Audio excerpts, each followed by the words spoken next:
Yo! What's up mga kapeklat?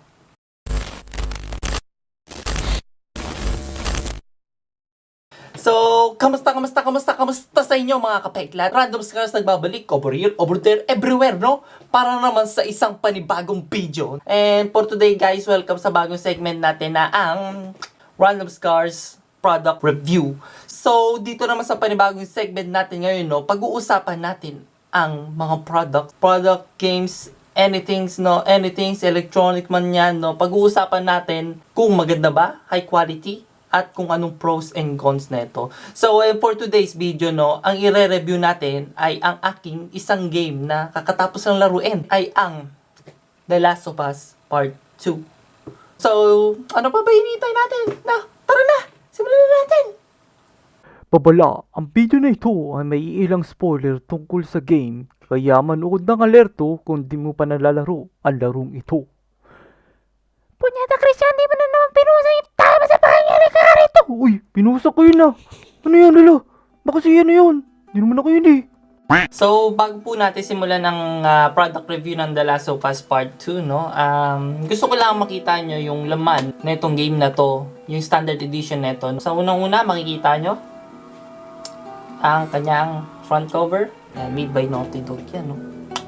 And back cover. Yan, kung saan makikita nyo yung ano niya, kung tungkol sa story na to. And yan, buksan natin. So, pagbukas nyo guys, makikita nyo, pinakuna, ang safety guidance. Lapag natin yan. Yun po, makikita nyo yung likod niya. Ewan kung nakikita nyo, no? Meron siyang background, picture, no? Ng game. Dito pong disc na to, pag nakita nyo tong white disc na to, ito yung unang-unang ilalagay nyo sa PS4 nyo. Ito yung installation disc.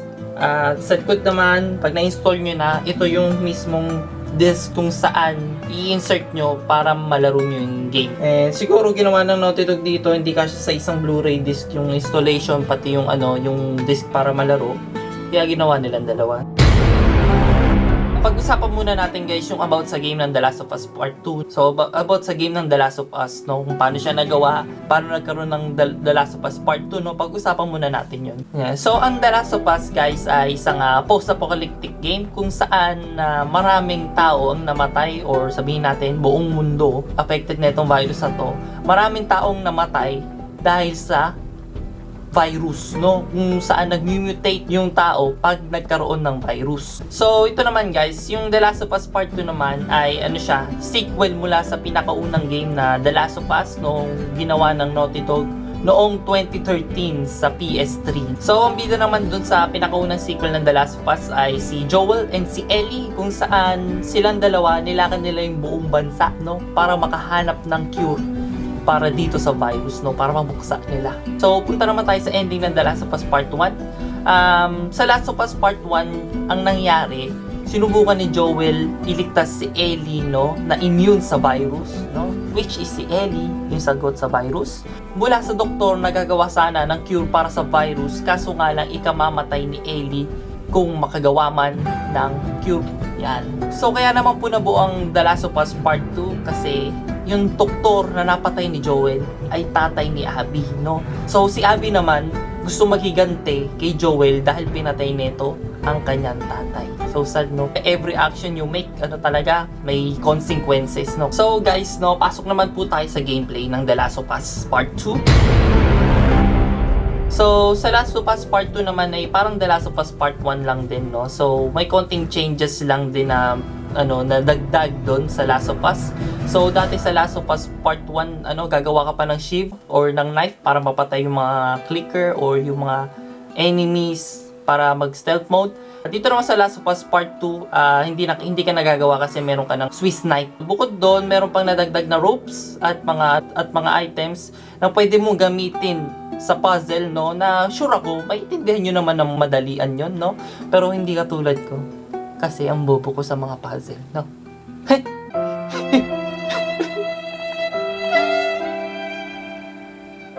Lipat naman po tayo sa audio and graphics and physics, no?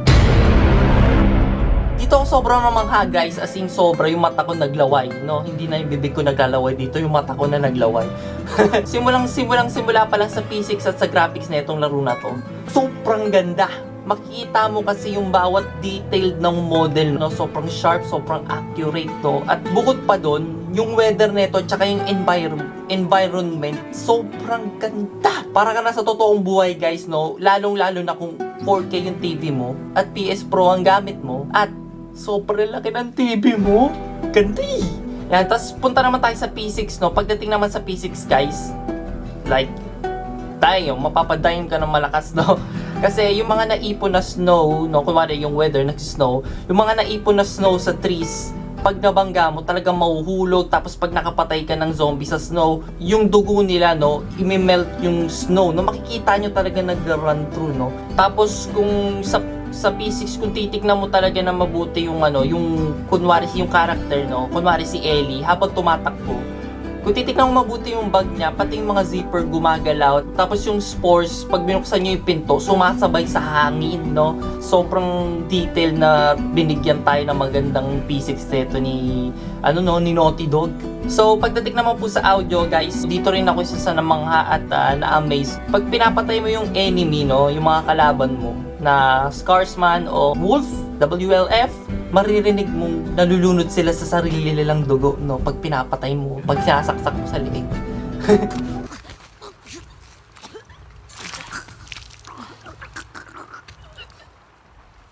No? Ganun kalupit. At yung voice acting sobrang ganda, guys. Like, for real, mafe-feel mo yung emotions ng bawat character dito, no? Kung masaktan man sila, kung masaya, kung ma-excite, no? At sure ako napapasok din sa inyo yung mga voice acting netong The Last of Us Part 2. So pagdating naman sa ambience ng game na to, yung ambience niya, sobrang parang nandoon ka mismo sa loob ng environment na yon, kasi talagang kumpleto para sa akin yung sounds ng bagyo, snow, at lalong-lalo na pag nasa forest ka, yung mga birds na nag-chirping, you know what it is. Tapos lalong-lalo na pagdating sa vault, no, yung vault na may na iniikot mong ganun, pwede mo ma-solve yung code nila gamit yung ticks ng sounds, no. Mag-iiba yung tick ng sounds. Pag nag-iba yung ticks ng sounds, yun na yung tamang code para dun sa pattern na yun. Sobrang ganda talaga, sobrang detailed, at lalong-lalo na yung sa gitara, guys. Like, for real, ang galing. Ang daming points dito na pwede natin pag-usapan, pero hindi siya kakasya sa isang video, no. Ang ganda talaga pagdating sa game sound, voice acting, graphics, P6. Sulit na sulit talaga. Yun nga po, no, about dito sa story. Alam ko marami sa mga tao ang nagalit about dito sa story ng The Last of Us, no. Hindi ko na rin maitatanggi na meron din akong mga characters na ayaw ko mamatay, pero unfortunately namatay, no. Sad talaga. And yun nga po, ang ginawa kasi dito mga kapeglat ng Naughty Dog ay pina-experience niya sa atin yung bawat side ng dalawang magkaaway, no. Parang ito, sige, para maintindihan mo yung side ni Ellie, ito, para maintindihan mo yung side ni Abby, bakit niya nagawa yung mga bagay na ito, bibigay ko sa'yo. So, smart way lang, no, para maintindihan natin kung saan talaga tayo gustong pumanig. Pagdating naman sa scripting nito, maintindihan nyo agad-agad yung sinasabi ng bawat characters, kung may puns intended man, yung mga funny jokes, like, marami silang binigay dun, no. So, isa rin yung sa mga nagustuhan ko. Mayroon din si Abby, kung hindi nyo pa nalalaro, si Abby yung kaaway ni Ellie. Si Abby may mga side story din doon na ginawa, no, na sobra layo na sa story ng The Last of Us Part 2. Pero feel ko, sana. Pero feel ko, buwelo na mula sa next sequel ng The Last of Us. At sana nga, totoo ang aking teorya dito, no. Parang buwelo na yun. So, pasok po tayo sa price.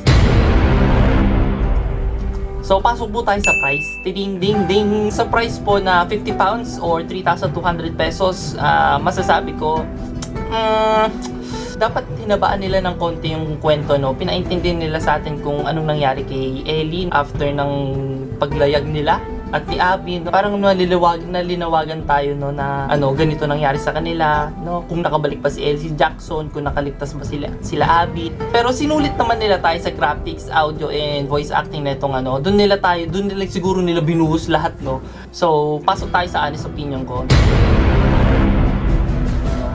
about dito sa game, maraming nagalit no sa kwento ng The Last of Us Part 2. Pero hindi naman natin maitatagin na maganda yung game at nakita natin yung binigay sa atin ni Naughty Dog na story, graphics, visual, everything, cinematics. At yung tanong dito talaga no, i-recommend ko ba sa inyo o hindi?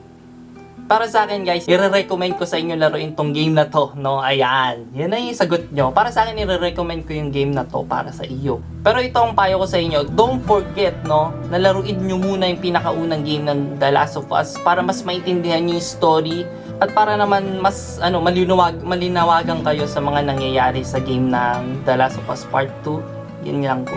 So, yun po, no? Yun po ang opinion ko at ang review ko sa ating The Last of Us Part 2 review. Sana po nagustuhan nyo guys itong bagong content natin at itong bagong segment natin. Don't forget po na i-like ang ating page, mag-subscribe sa atin, i-ring nyo na rin din bell button na yan, no? Para lagi kayong updated sa bawat release ng video natin dito sa YouTube. And don't forget po na i-check ang ating description dahil namimigay tayo ng PS4 Slim games, no? Syempre, para malalunan nyo pag hawak ninyo. At pakikita nyo po yung mechanics, lahat ng mechanics sa link po in the description down below, no? Yan, pindutin nyo na yan, show more nyo lang yan, no? Makikita nyo ang ating link dyan. Tagad dito na lang po. Maraming salamat sa mga nanood at sana nag-enjoy kayo sa video na ito at medyo nalinawagan kayo tungkol sa The Last of Us Part 2. Peace out to you all. Have a nice day. Have a great life. Have a good life. Peace. Yeet!